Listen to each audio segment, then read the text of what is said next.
plan in our financial activities include step number one, setting clear financial goals. Proverbs 21:5 says, the plans of the diligent lead to profit as surely as haste leads to poverty. If you don't have a plan, guess what?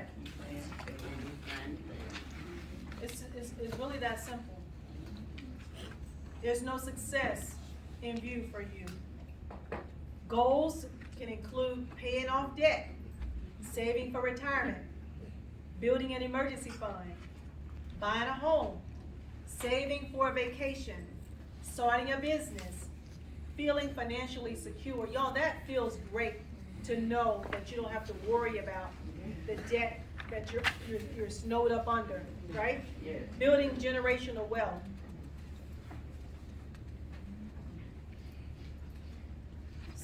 Number two, set and create a manageable budget. I think one of the things I said earlier, the budget that you put in place is your budget. You know how much income comes into your house. You know how much outgo goes out of your house, what those expenses look like. Proverbs 27:23. Be thou diligent to know the state of thy flocks, and look well to thy herds.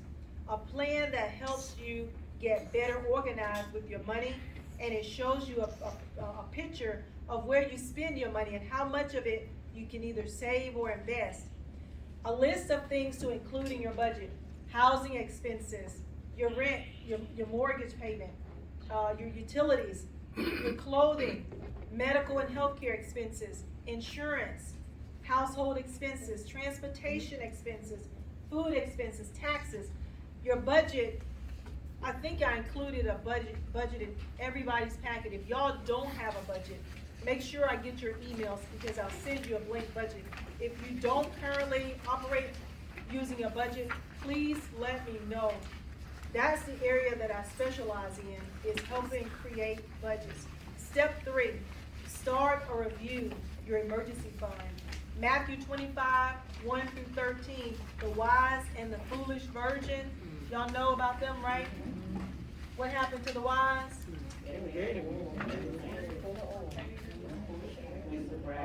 They got a chance to actually go to the wedding, right?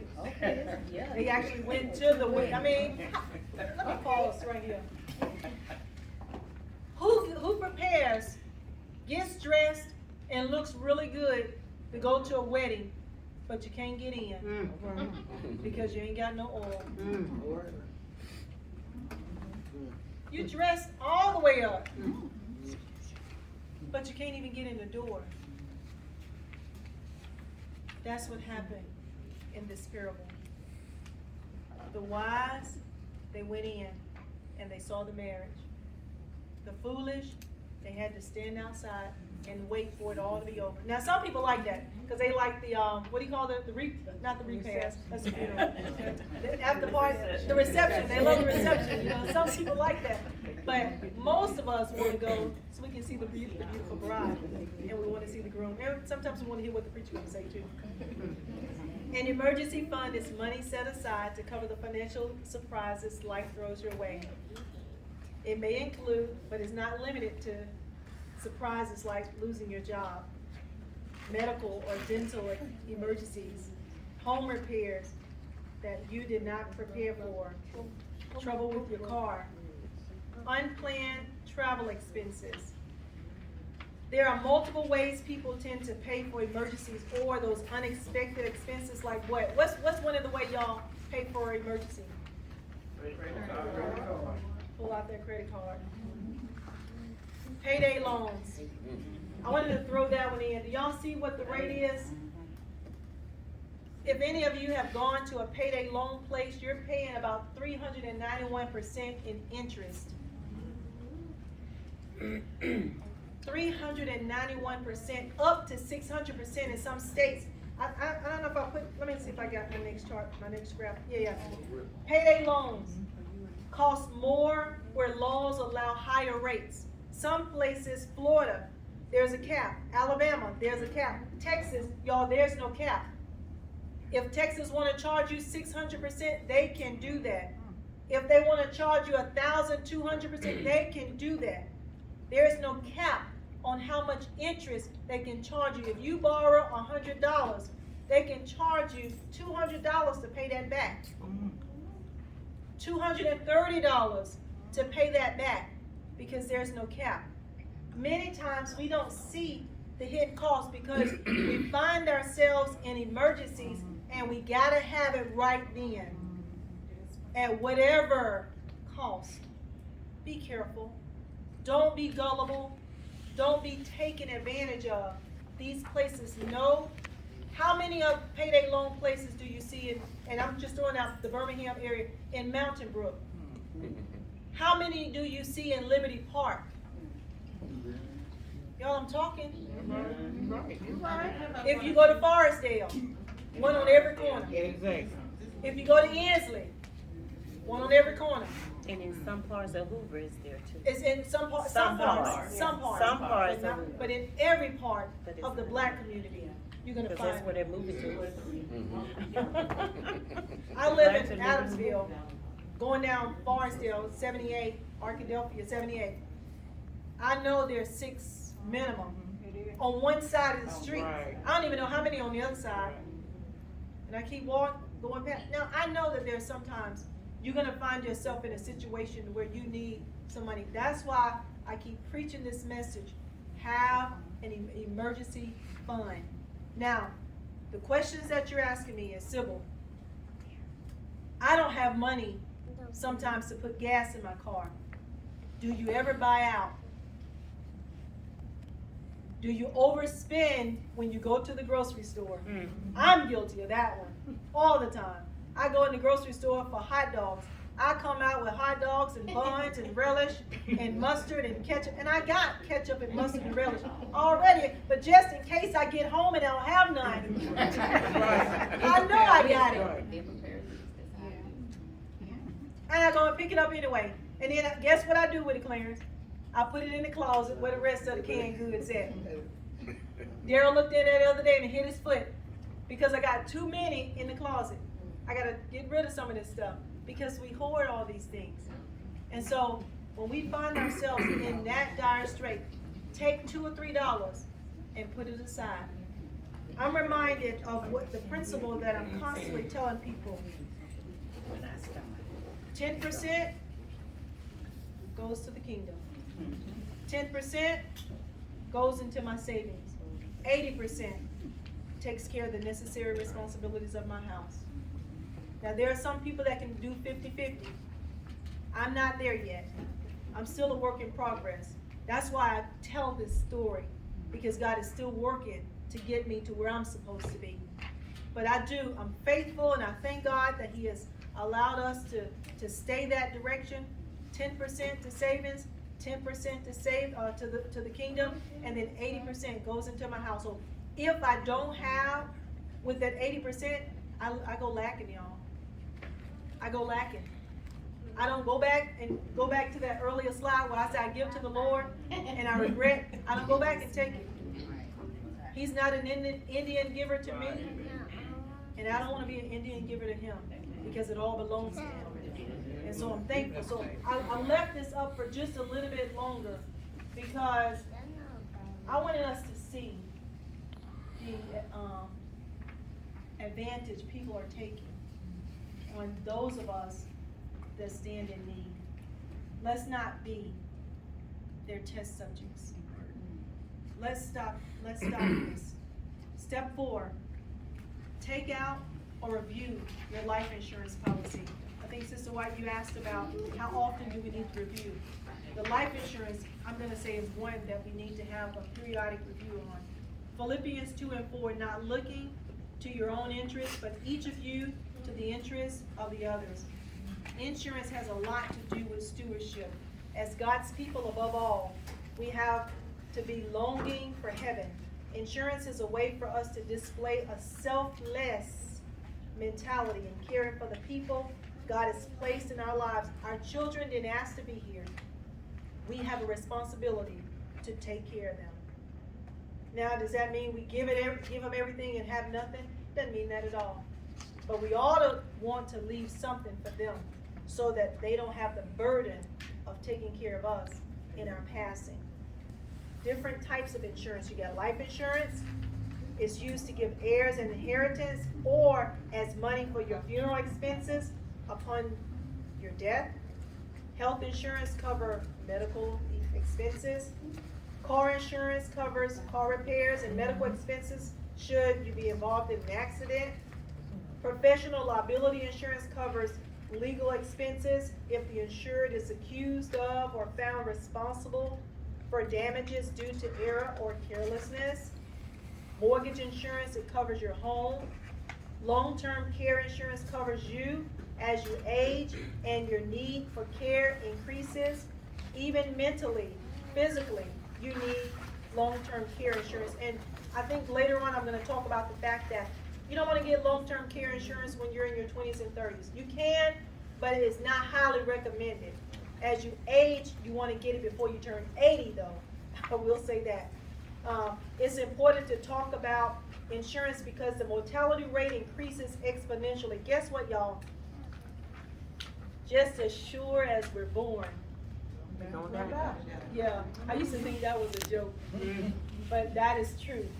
Just as sure as we're born. I had a young man, excuse me, Sybil, yesterday sitting at my desk, look at me face to face, and I mentioned to him about giving him a free quote for life insurance. He told me I'm too young for that. I said, I can't believe you said that. I said, I can attest. I had a 15-month-old granddaughter that passed away. That's right. So it's not about age anymore. No. But what kind of, what you gonna leave, how you gonna leave your family with that burden of paying for it? That's why they got so many GoFundMe that are out there. Why are you gonna leave that? You know, he told me he left. He said, you just opened up my eyes to a whole lot. Amen. I said, well, I'm glad I was able to. Now, I do need you to give me a time when this person can call you to give you this quote. Because that's the mentality of these kids. You got kids killing each other out there that their parents are not, they're not expecting it. No, they don't have any insurance. These days, so it's important for that, the life insurance, no matter. And even with the grandparents, they come in there and say, do you have life insurance for your grandkids? That's the way to, do it. They say, oh, I got enough, I'm good. But what about your grandkids? That's right. So that's important. And I apologize. No, thank you for saying that. Question, for me, at different parts of my life, I think I might have had whole life insurance first, and then as time went on, I found something that was reasonable, and I got term life, so I have both. But when I talk to people that sold me the whole life, they tell me stick with whole life, and then when I talk to the people that sold me the term life, they say stick with term life. What's the pros and cons of either or? I mean, I've looked different places, but I really truly don't understand the aspect of that. Term is just that term. When that term is out, And it's like a certain age. you can get a 30-year term. That's it.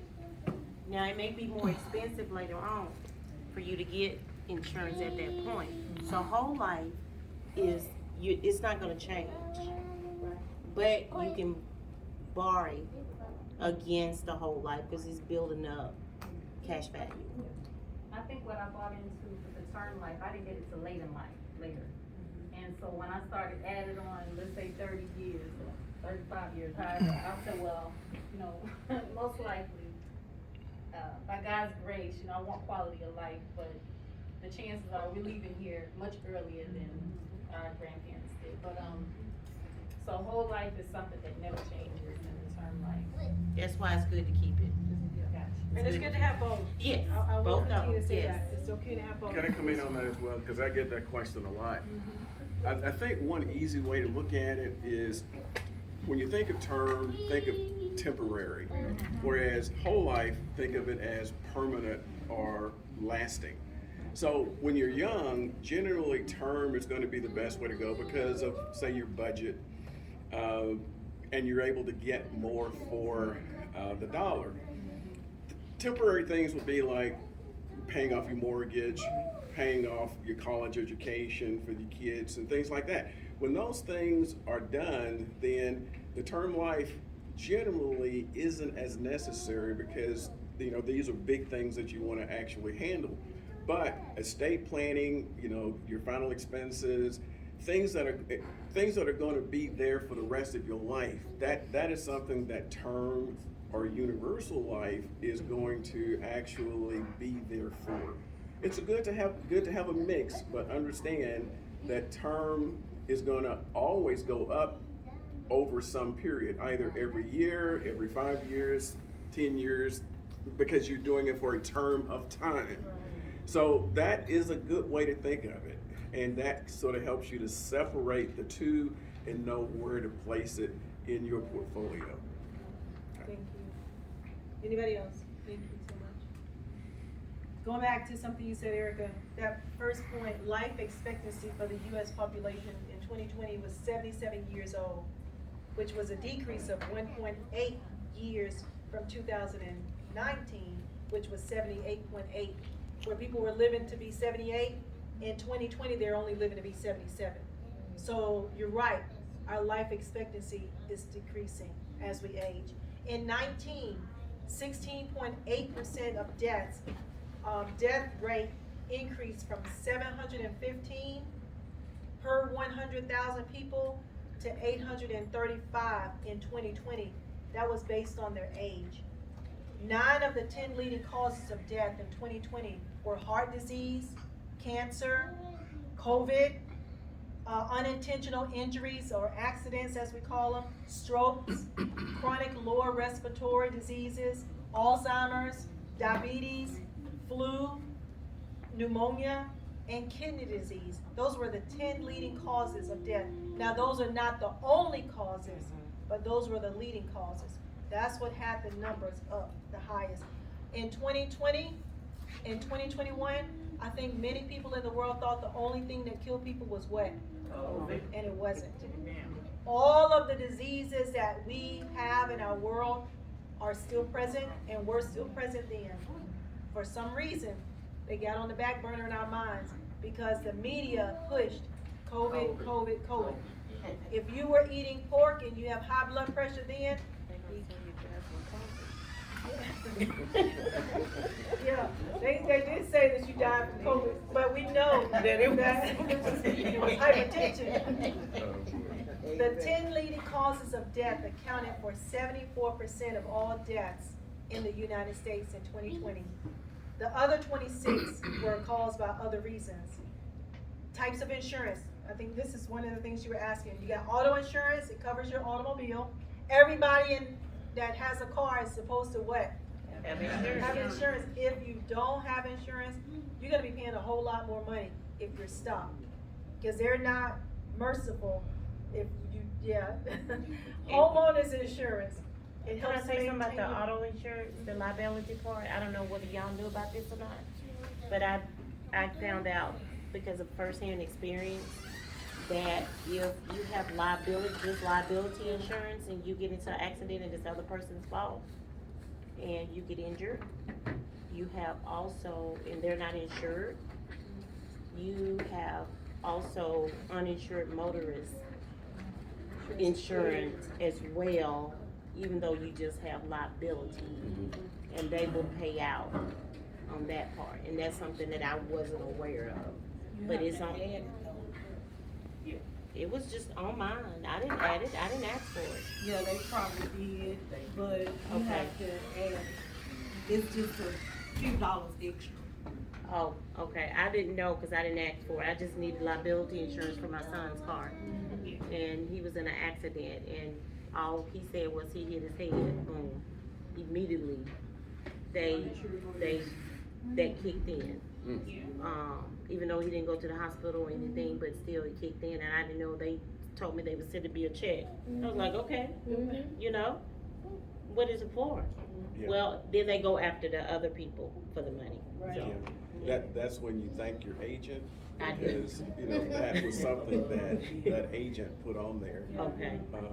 And it should always be, so that was a blessing for sure. It was a blessing. Yeah, thank you for sharing that, Lisa. The uninsured motorist insurance is included in your liability insurance.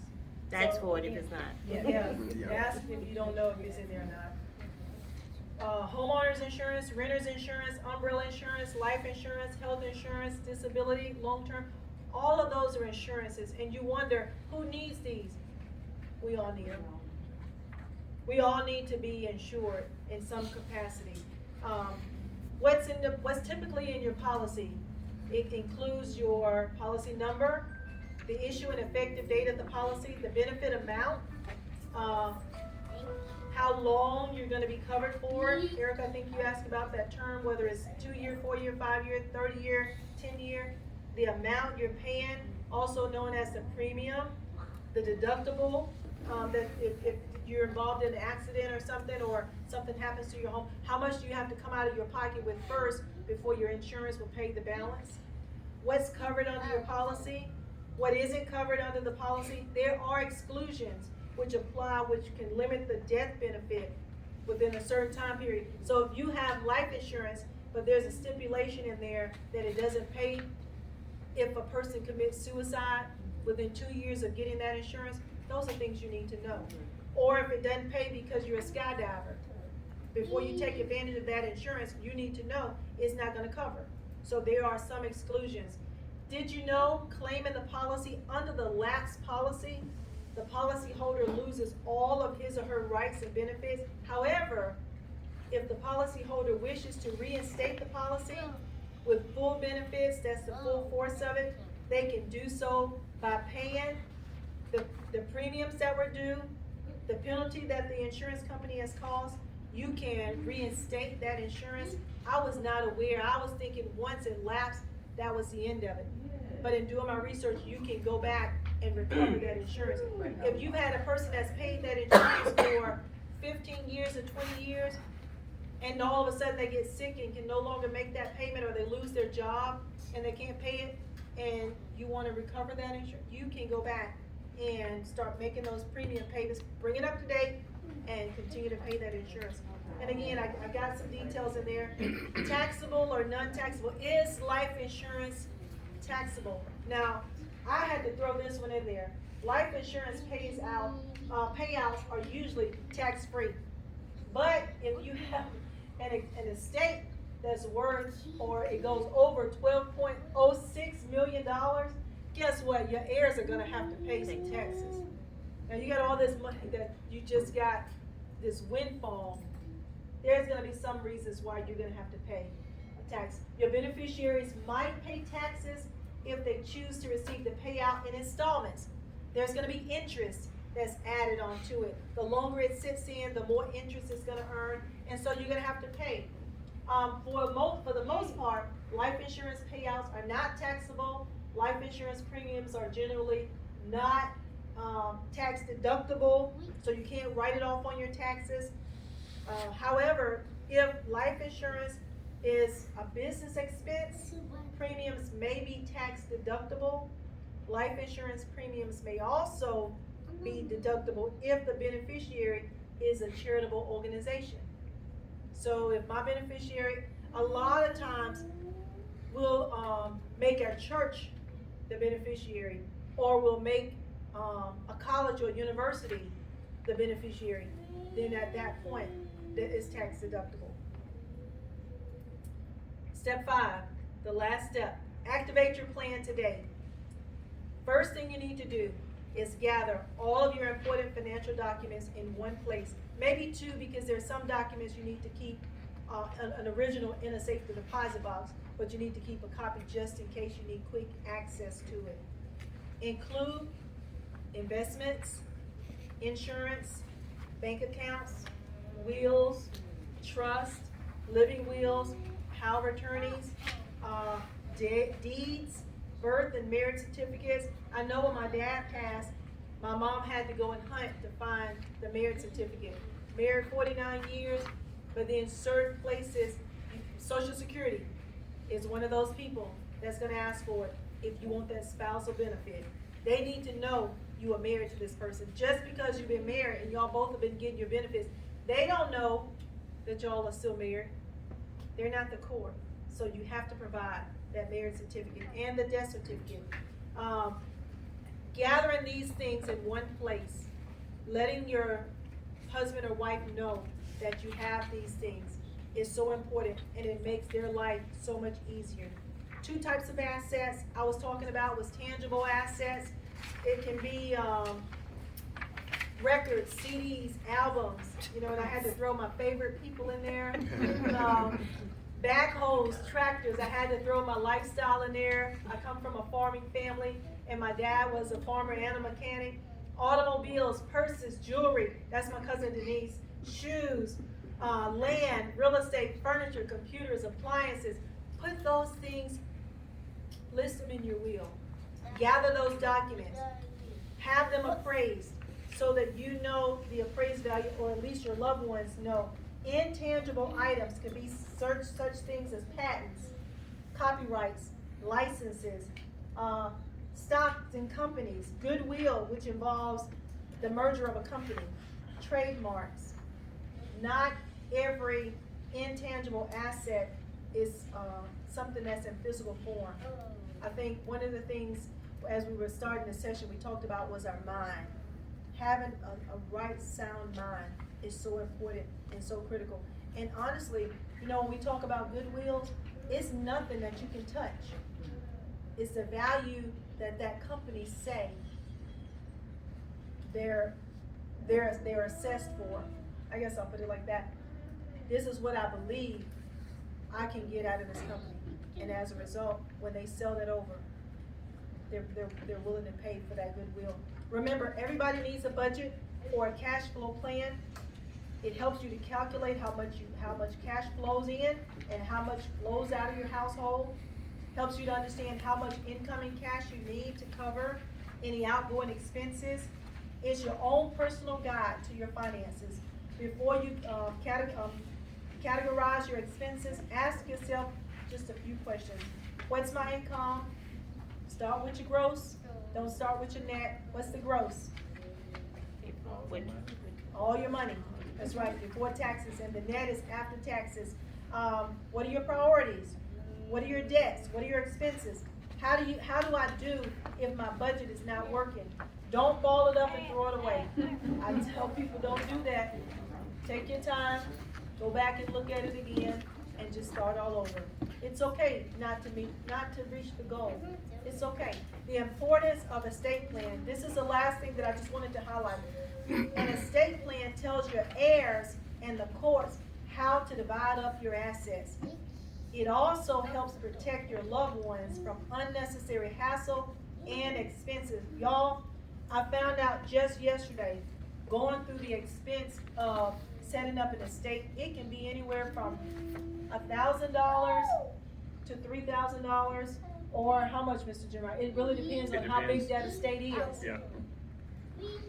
It could be $60,000 or more.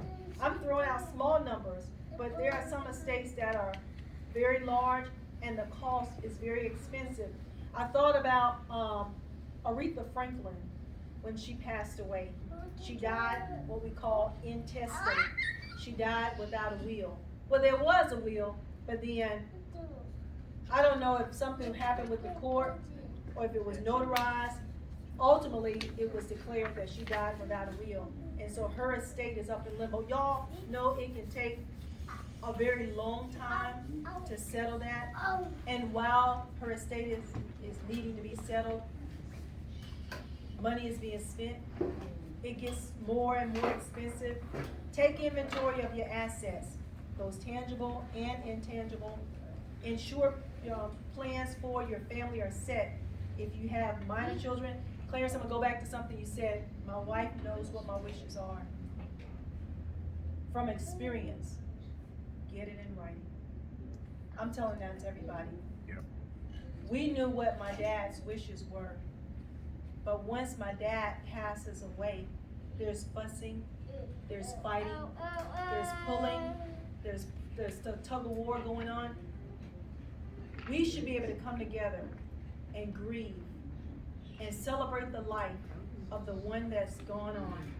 But because it's not in writing, we can't do that. I don't care whether you have nothing or if you have the whole world, it's the same.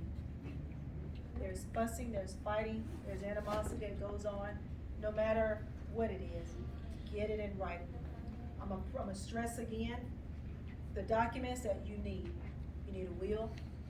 A will tells not only your loved ones what your wishes are, but it tells the court.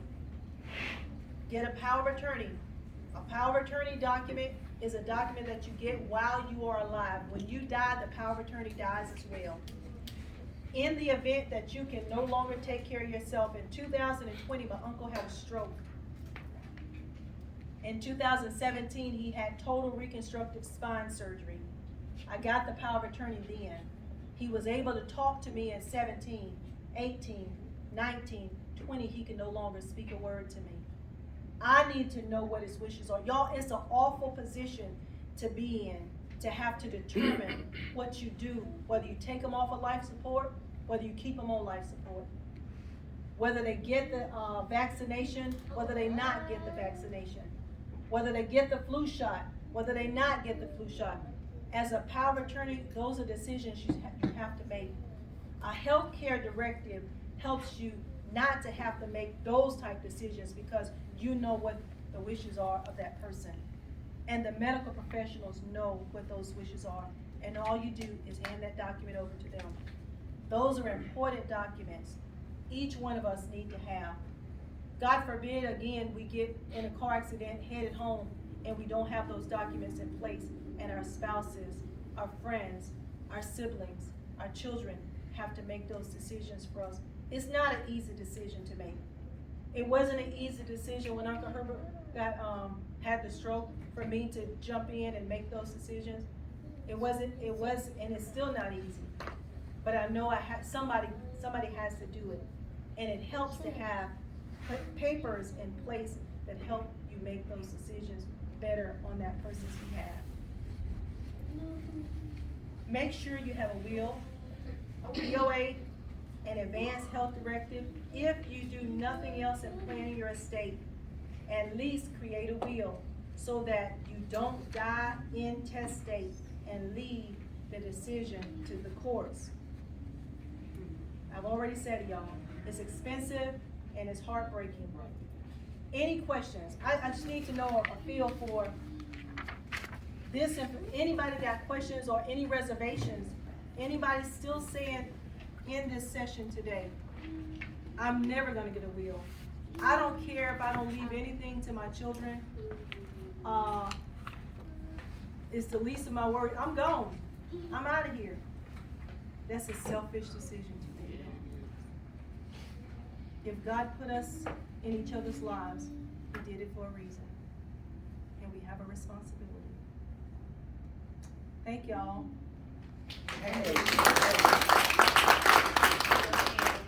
Yes. I've got one statement